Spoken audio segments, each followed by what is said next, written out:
E agora eu vou conversar com o Alexandro Santos. O Alexandro, ele é coordenador técnico do IFAG e nós vamos conversar sobre uma expedição que um grupo de pesquisadores do IFAG fizeram às principais regiões produtoras de Goiás para ver de perto a real situação das nossas lavouras. É claro que ainda está em estudo, não fecharam os números, mas já estão, vamos dizer, bem adiantados. E agora nós vamos ter uma visão geral dessa expedição. Alexandro Santos, muito bom dia, muito obrigado pela sua presença. É um prazer tê-lo aqui para falar de um tema interessante e deixar o nosso público, principalmente os produtores rurais, vamos dizer assim, antenados sobre a situação do nosso estado. Bom dia, tudo bem? Bom dia, Tony. Uma satisfação estar aqui com vocês. Muito obrigado. Alexandro, vocês formaram um grupo lá no IFAG. Me fala primeiro, o que é o IFAG? O que o IFAG faz? Bom, o IFAG é um Instituto para Fortalecimento da Agropecuária de Goiás. É um instituto vinculado ao sistema FAEG-Senar IFAG, né? Então é um braço do sistema que trabalha toda a parte de inteligência do agronegócio, a parte estatística, números, cotações, estimativas. Então toda essa parte que envolve números do agronegócio, a gente trabalha dentro desse centro de inteligência do nosso sistema. E tem muita coisa lá no IFAG, coisa que eles já levantaram já há alguns anos, há algum tempo, e coisas muito interessantes que dizem respeito, é claro, principalmente a economia do agro aqui em Goiás. Bom, vocês formaram um grupo, já tem aí, parece-me que 3 semanas que vocês saíram, fizeram um tour pelas principais regiões, e o que foi observado durante essa semana que vocês estiveram viajando? O que foi observado até agora e quais são os números que vocês já conseguiram dar assim uma levantada? Bom, foi uma oportunidade sem igual de termos rodado por todas as regiões do estado. Na verdade, todo o estado foi contemplado com essa expedição, em que a gente foi verificar, como você já disse, em loco, a situação das lavouras de soja no nosso estado.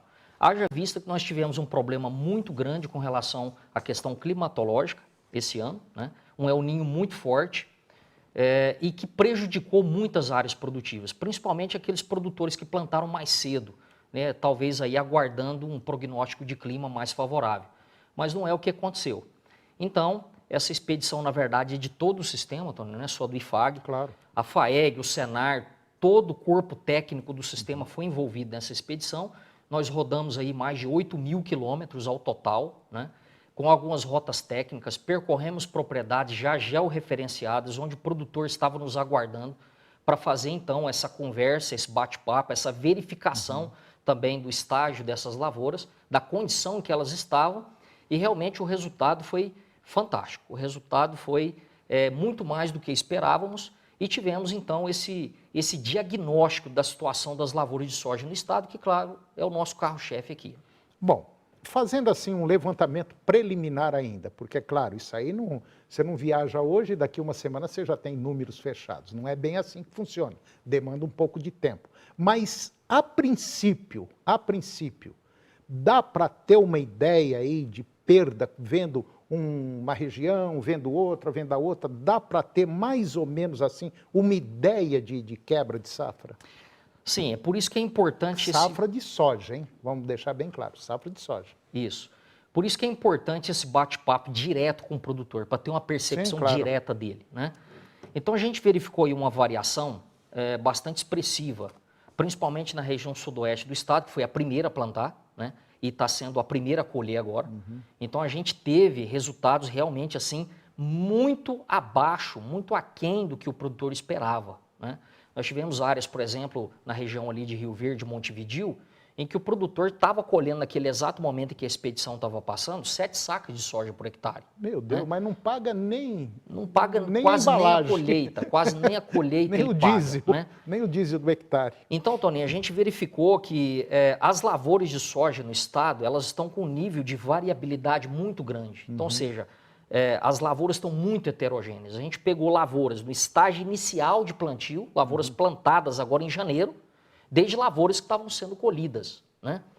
Então, a gente percebeu que dentro do histórico de produtividade do produtor, a gente pode basear aí uma média de 20 a 25 sacas a menos que ele estava colhendo, né? Entendi. Dentro de uma situação mais ou menos normal, ele estava colhendo de 20 a 25 sacas a menos, né, por hectare.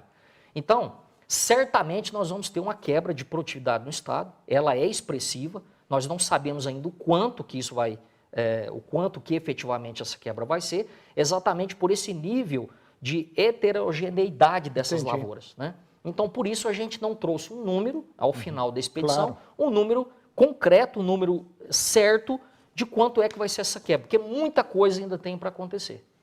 Inclusive esses dados que o Alexandre está falando é relativo à soja. Mas é óbvio que o milho ele faz parte do processo, ele faz parte da soja, porque é natural, já é praxe você plantar soja, colhe a soja e planta o milho, em condições normais. Então teve gente aí que nem plantou soja. Teve gente aí que basicamente já entrou direto com o milho para tentar salvar alguma coisa. Agora, que nós vamos ter uma quebra significativa, isso aí não pode ter certeza absoluta que vai. A soja vai representar, é o carro-chefe, e o milho, consequentemente, vem por tabela atrás. Talvez seja aí uma cultura que também vai ser prejudicada, né? Os produtores, inclusive, estavam brincando com a gente, né? Quando a gente fazia uma pergunta, qual é a sua expectativa de segunda safra? Eu falava, mas a segunda safra está aqui, você está vendo aí. É a soja, né? A própria soja que foi semeada muito tardiamente, né? E que aquilo ali não vai acabou. dar para plantar o milho. Não vai ter time, não vai ter janela para plantar uma segunda safra. O que a gente está percebendo, que vão ser talvez culturas de ciclo muito curto, ou principalmente pastagem. Vai colocar pastagem, vai fazer a segunda safra de boi. É verdade. De boi. Então é isso que a gente verificou na grande maioria das áreas que a gente percorreu. Agora, do centro-norte do estado, realmente a situação está bem mais crítica. É aquela região que já vai lá para o lado do Tocantins, já começa a pegar lá o Matopiba, aquela região também.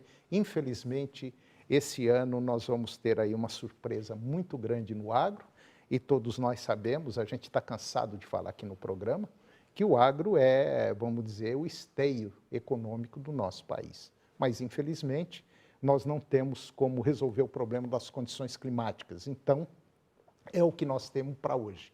Que agora, que o tombo vai ser grande, pode ter certeza que vai. A região centro-oeste é a maior região produtora do país e ela vai sentir o baque, né? Exatamente, Tony. Como eu estava dizendo, o IFAG, a gente trabalha muito essa parte mercadológica, a questão de custos. Estava verificando os custos no dia de ontem. R$ 127,40 o custo de produção da saca de soja em uma área arrendada. Então agora pensa, né, com soja no preço que está, né, o mercado não reage por uma série de situações, e então o produtor realmente está muito preocupado e a situação vai ser muito tensa nessa safra 23-24.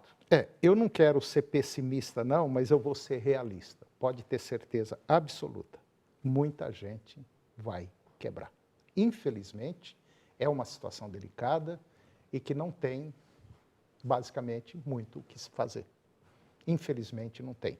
Mas eu tenho certeza absoluta que assim, Alexandre, que tiver esses números, já os dados todos compilados, todos já preenchidos, que você volte aqui para a gente trocar mais umas ideias aí, uma prosa, e esse tipo de conversa é muito bom. Serve de alerta para o setor produtivo goiano.